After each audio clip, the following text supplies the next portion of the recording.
Міжнародний кримінальний суд у вівторок 5 березня видав ордери на арешт командувача дальньої авіації Росії Сергія Кобилаша та командувача Чорноморського флоту РФ Віктора Соколова. Ми будемо стежити за тим, як будуть змінюватися новини, але от вже встигли зайти на офіційний сайт МКС і можемо трішки навіть почитати, можливо, навіть наші режисери покажуть, звідки ми будемо це робити. Можете показати мій екран і, в принципі, спробуємо зрозуміти підстави щодо цього ордера. Переклад, відповідно, робить Google, тут все на англійському було. Тож, якщо будуть некоректні моменти, не звертайте уваги. Ситуація в Україні. Судді МКС видають ордери на арешт Сергія Івановича Кобилаша та Віктора Миколайовича Соколова.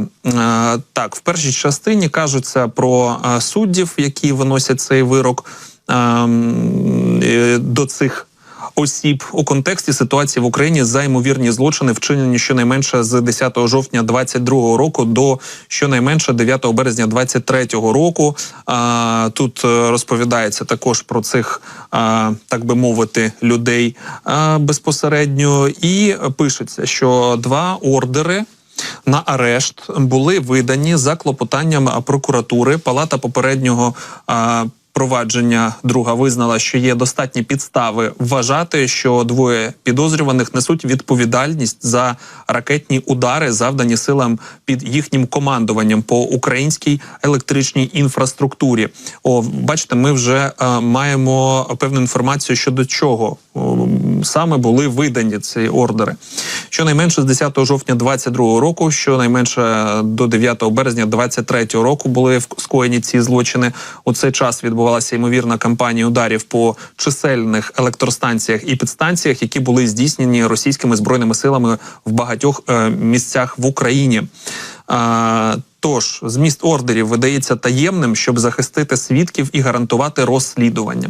Так, пишуть. Однак, пам'ятаючи про те, що поведінка подібна до тієї, про яку йдеться в даній ситуації, яка є порушенням міжнародного гуманітарного права, як стверджується, триває, Палата вважає, що обізнаність громадськості про ордери може сприяти запобіганню подальшому вчиненню злочинів. Тобто, саме таким чином вони кажуть, що ми не можемо розказати, що саме відбувається в цій справі, не можемо відкрити свідків, деталі, але ми будемо говорити, що ця справа є, що вирок є, ордер виданий, задля того, аби вкотре сказати, що за вами стежать і що всі злочини, які ви робите, вони не залишаться без уваги належної і без наказання. Тож, таким чином, ця палата суддів вважає, що потрібно оприлюднити наявність ордерів, імена підозрюваних, злочини, за які видано ордери, і форми відповідальності. Насправді, я б тут ще додав декілька серйозних та важливих пунктів.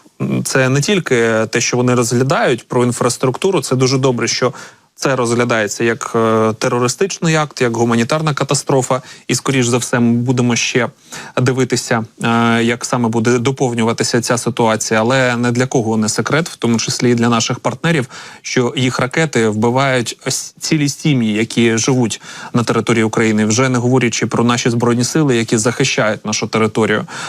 І хотілося б, щоб Міжнародний кримінальний суд враховував ще і такі випадки.